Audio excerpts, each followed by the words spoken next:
You know, over the last 6 years, Meghan Markle keeps inviting me to her Montecito place through mutual friends every chance she gets. It's honestly creepy. I don't know her at all, and we have nothing in common. I just don't get what she's after. Jennifer Aniston has just dropped a bombshell that's sending shock waves through Hollywood's glittering facade. In a raw, no-holds-barred interview, the beloved Friends star revealed how she's been fending off persistent invitations from Meghan Markle to visit her Montecito mansion. Invites that have come relentlessly through mutual friends over the past 6 years. But here's the twist that nobody expected. Aniston isn't just politely declining. She's calling it out as creepy and questioning what Meghan could possibly be after. This isn't mere celebrity small talk or a passing awkward encounter. It's a calculated boundary setting that's allegedly exposed Meghan's desperate scheme to infiltrate Aniston's elite inner circle, potentially for clout connections or something far more calculated. And once you peel back the layers, you'll see why so many insiders are now whispering the same thing. Has Meghan been orchestrating a social climb that's finally hit a wall? Or is this the moment her Hollywood ambitions start unraveling for good? Let's dive deep into the timeline, the motives, and the fallout. Because this story isn't just about two A-listers brushing shoulders. It's about power plays in the shadows of Montecito's manicured estates, where friendships are currency and rejection can be devastating. To understand the full weight of Aniston's revelation, we need to go back to the beginning. Back to when Meghan first planted her flag in Montecito after stepping away from royal duties in 2020. Observers noted right away how the Duchess of Sussex seemed laser-focused on rebuilding her image not as a royal exile, but as a Hollywood powerhouse. Montecito, that ultra-exclusive enclave in California, wasn't chosen by accident. It's home to Oprah Winfrey, Ellen DeGeneres, and a slew of industry titans who could open doors faster than a Netflix deal. But Meghan didn't stop at geography. Reports from that time painted a picture of her aggressively networking, hosting intimate gatherings, and extending olive branches to stars who could elevate her brand. Enter Jennifer Aniston, whose own move to Montecito in 2022, purchasing a $15 million estate from none other than Oprah, set the stage for what critics now call a one-sided pursuit. Insiders whispered early on that Meghan saw Aniston as the ultimate prize, a relatable, enduring icon with a circle that includes Courtney Cox, Sandra Bullock, and Jimmy Kimmel. Why Aniston specifically? Because she's not just famous, she's beloved with a squeaky clean reputation that could lend legitimacy to Meghan's post-royal ventures. But as the invitations started rolling in, first subtly through shared acquaintances, then more insistently, Aniston allegedly began to sense something off. By 2023, sources close to the situation claimed Meghan was using every mutual connection from producers to publicists to push for a casual drop-in at a sprawling estate. These weren't formal invites with RSVPs. They were casual, persistent nudges. Meghan would love to have you over for tea, or she's hosting a small gathering. You'd fit right in. Critics argue this wasn't organic friendship building. It was strategic, almost predatory, aimed at co-opting Aniston's glow for Meghan's dimming star. And as the years ticked by, 2024, 2025, right up to now in 2026, the pattern allegedly intensified, with Meghan reportedly ramping up efforts after Aniston's high-profile projects like The Morning Show boosted her influence even further. Observers tracking Hollywood social dynamics noted how Meghan's circle remained surprisingly thin despite her efforts. A few loyalists like Tyler Perry, but no deep inroads into the old guard.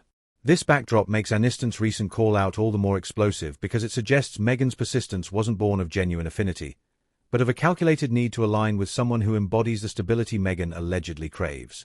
Now, let's zero in on the interview itself, the moment Aniston decided enough was enough and went public with her discomfort.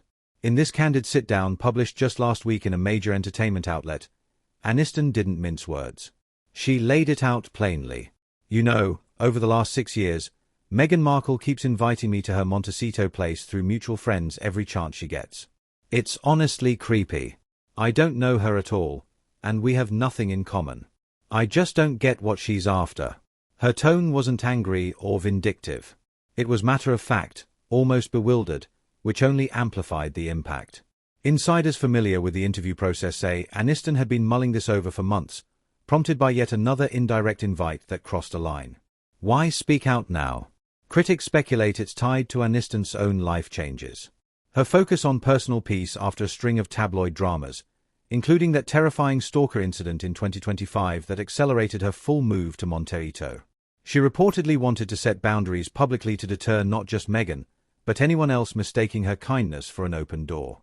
The interview delved deeper with Aniston, describing how the invitations felt invasive, coming at odd times, like right after her Emmy nominations or during quiet periods when she was prioritizing self-care. It's like clockwork, she allegedly added off record to a confidant. Every time something big happens in my world, there's another nudge to connect. Observers who followed Aniston's career point out this is classic Jen. Straightforward, no drama, but firm when pushed. She's built her empire on authenticity.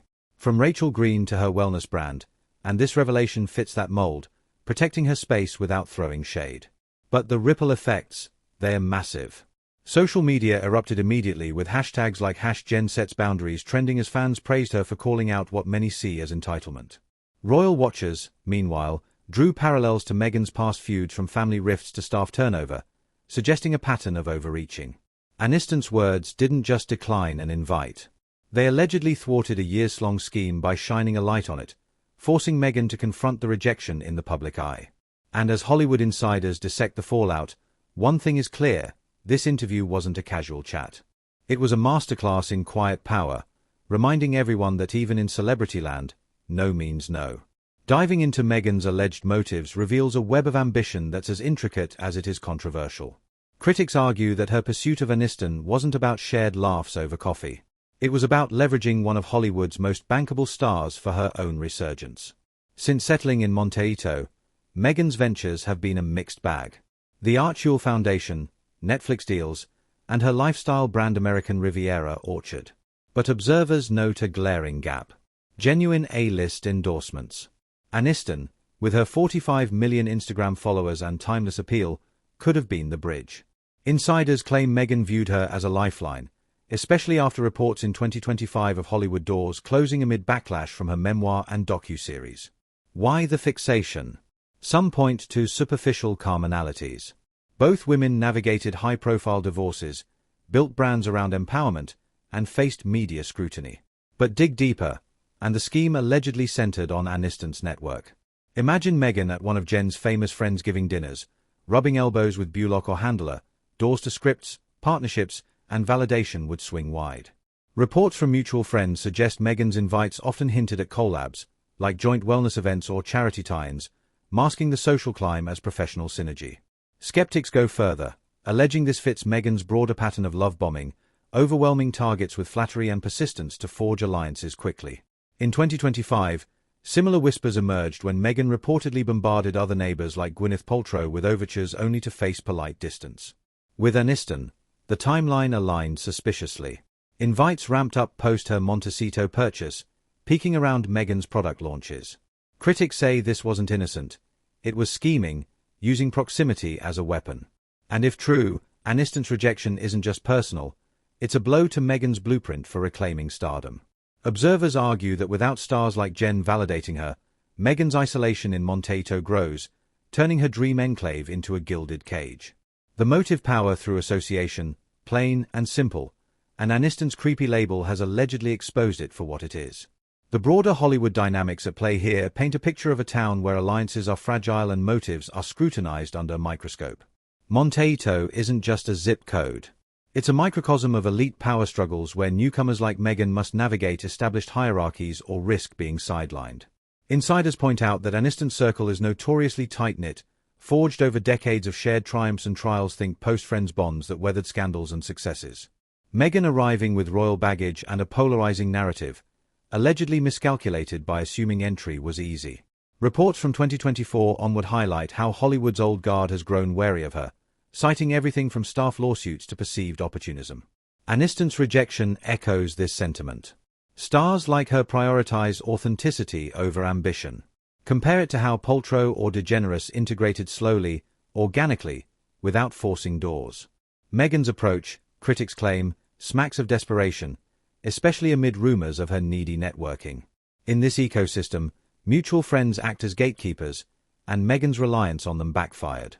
One anonymous producer told outlets that Jen values privacy. Persistent invites feel like an invasion. The dynamic shifted dramatically in 2025 when Aniston's stalker scare heightened her boundaries, making Meghan's overtures seem even more tone-deaf. Observers note a chilling effect. Other celebs are now vocal about similar experiences, with whispers of Meghan's silent treatment when rebuffed. This isn't isolated. It's symptomatic of Hollywood's post-#Me Too era, where consent extends to social spheres. Aniston's stand allegedly empowers others to say no, disrupting Meghan's momentum. As one critic put it, in Tinseltown, rejection from Jen is like a blacklist. Subtle but lethal. The fallout. Meghan's scheme crumbles, exposing cracks in her facade and forcing a rethink of her strategy in a town that chews up climbers. Mutual friends caught in the crossfire reveal the awkward underbelly of this saga, turning what could have been a simple decline into a web of indirect pressures. These intermediaries, producers, agents, and fellow stars allegedly became unwitting pawns in Meghan's pursuit. Reports suggest she leveraged connections like Oprah, who sold Aniston her Montecito pad to relay invites casually. Oprah mentioned, "You'd love the vibe here." But as the years dragged on, these friends grew uncomfortable. One insider confided that it put us in a tough spot. Jen would politely say no, but Meghan kept pushing. This persistence allegedly strained relationships, with some mutuals distancing themselves to avoid drama. Critics argue this tactic mirrors Meghan's royal exit playbook, using proxies to advance agendas without direct confrontation. In 2023, after Aniston's initial rebuffs, invites reportedly evolved into group events to mask the one-on-one intent. But Aniston saw through it. Observers tracking social media noted subtle shades like unfollows or missed events hinting at fallout. By 2025, with Aniston's move solidified, the pressure peaked. Mutual friends relayed Meghan's excitement about neighborly bonds, only for Jen to draw the line. This role of go-betweens amplified the creepiness, as Aniston put it, turning private nudges into a public issue. Insiders say some friends even warned Meghan to back off, but she allegedly doubled down, viewing Aniston as key to her circle. The result? Fractured alliances, with Hollywood whispering about loyalty tests. Aniston's interview allegedly liberated these mutuals, allowing them to align with her without fear. In essence, they were the conduit for Meghan's scheme and its undoing, highlighting how in elite circles, intermediaries can make or break ambitions. How Aniston thwarted the scheme boils down to her unyielding boundaries. A move that's as elegant as it is ruthlessly effective in the cutthroat world of celebrity alliances. Rather than letting the situation fester through whispered back-channel drama or passive-aggressive ghosting, she chose the boldest path, going public in a major interview, transforming what could have remained a private annoyance into a powerful, widely discussed, teachable moment about consent in social circles. Critics are hailing this as nothing short of strategic genius. By bluntly labeling the persistent overtures creepy, Aniston masterfully reframed the entire narrative. What Meghan's camp might have spun as friendly neighborly outreach suddenly became an unwanted intrusion, an overstep that crossed from aspirational networking into something unsettling and obsessive. This single word choice alone deterred future attempts without any need for escalation, lawsuits, or messy confrontations, delivering a clean, decisive shutdown. Her approach wasn't born overnight. It drew directly from decades of navigating the relentless pressures of fame, handling invasive paparazzi swarms, weathering high-profile divorces, and setting firm lines with exes who refused to fade quietly. Aniston has long mastered the art of being firm yet graceful, unbreakable when it matters most. Insiders close to the situation reveal that she didn't rush into the interview impulsively. She carefully consulted her tight-knit circle of confidants, trusted friends who've stood by her through every storm, ensuring her words landed measured, authentic, and undeniably impactful.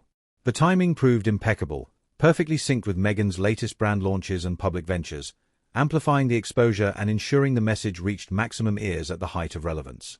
Observers quickly drew striking parallels to Aniston's previous public stands, such as her heartfelt advocacy for mental health awareness and personal boundaries after traumatic experiences, including her well-documented terrifying stalker ordeal in recent years. In those moments, she has consistently led by example, using vulnerability not as weakness, but as strength to set precedents for others. By deliberately highlighting the staggering 6-year span of these repeated invitations, she painted a vivid picture of patient endurance on her part and relentless persistence on the other, making the whole pattern feel obsessive rather than casual. Sources confirmed the effect was immediate and chilling. Post-interview, the indirect channels through mutual friends reportedly dried up completely, with no more subtle nudges or casual group event suggestions filtering through. Aniston's thwarting wasn't loud or aggressive. It was preventive, quietly protective of her hard-earned peace while ruthlessly exposing the flaws in the underlying scheme for all to see. In Hollywood terms, it's the ultimate power move, rejecting the ambitious climber without ever stooping to their level. Without a single petty dig or tabloid war, the ripple effects have been swift and unforgiving. Meghan's alleged desperation is now prime fodder for viral memes, late-night commentary, endless think pieces, and whispered industry chatter that weakens her position. Further, with every retweet, Aniston's victory in the end lies in its beautiful simplicity, saying no loudly enough, clearly enough, and publicly enough that the echo reverberates through Montecito's gates, setting a boundary that no amount of jam jars or indirect invites can breach. Finally, the implications of this explosive showdown are rippling far beyond the manicured lawns of Montecito, potentially signaling a decisive turning point in Meghan Markle's increasingly turbulent Hollywood chapter. Critics are now boldly arguing that Jennifer Aniston's unflinching rejection has crystallized a growing, unmistakable consensus among industry insiders and observers alike. Meghan's relentless schemes are finally wearing thin. Her once aggressive persistence shifting from calculated networking to outright alienation of the very people she needs most. With doors slamming shut, evidenced not only by her noticeably sparse collaborations in recent years, dwindling high-profile endorsements, and the eerie neighborly silence that now envelops her estate, her isolation is allegedly deepening into something far more profound than mere social distance. It's a quiet exile in the heart of celebrity paradise. Observers and royal watchers speculate this could force Meghan into an uncomfortable pivot. Perhaps retreating from the aggressive star-chasing that has defined her post-royal era and instead returning to quieter pursuits like focused advocacy work, philanthropic efforts without the spotlight glare, or even a more subdued lifestyle brand rollout that doesn't rely on A-list validation.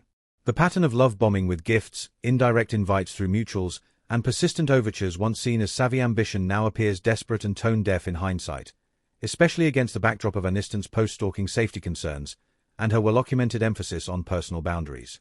For Jennifer Aniston, this is nothing short of a resounding victory. Her stand reinforces her long-standing status as one of Hollywood's most untouchable icons, beloved, selective, and fiercely protective of her inner circle while quietly inspiring countless others in the industry to set firmer boundaries against unwanted advances. In an era where social media amplifies every whisper and scrutiny is relentless, this saga starkly underscores the steep cost of overreach. What begins as a bid for connection can quickly erode credibility when it crosses into perceived intrusion. Meghan's fairy tale of a seamless triumphant reinvention as a Hollywood power player is cracking under the cumulative weight of these high-profile rejections. Critics insist. The deafening silence from her camp, no fiery denials, no counterstatements, no attempts to reframe the narrative speaks volumes, echoing the very creepy quiet Aniston described in her interview. As Hollywood continues to watch with bated breath, one lingering question hangs in the air like the California fog. Will Meghan finally adapt to this new reality, recalibrating her approach in a town that rewards authenticity over ambition? Or will this particular scheme built on years of calculated nudges prove to be the one that unravels it all, exposing the fragility beneath the polished facade? The boundaries have been set in stone. The game has irrevocably changed, and the once promising Montecito chapter may never look the same again.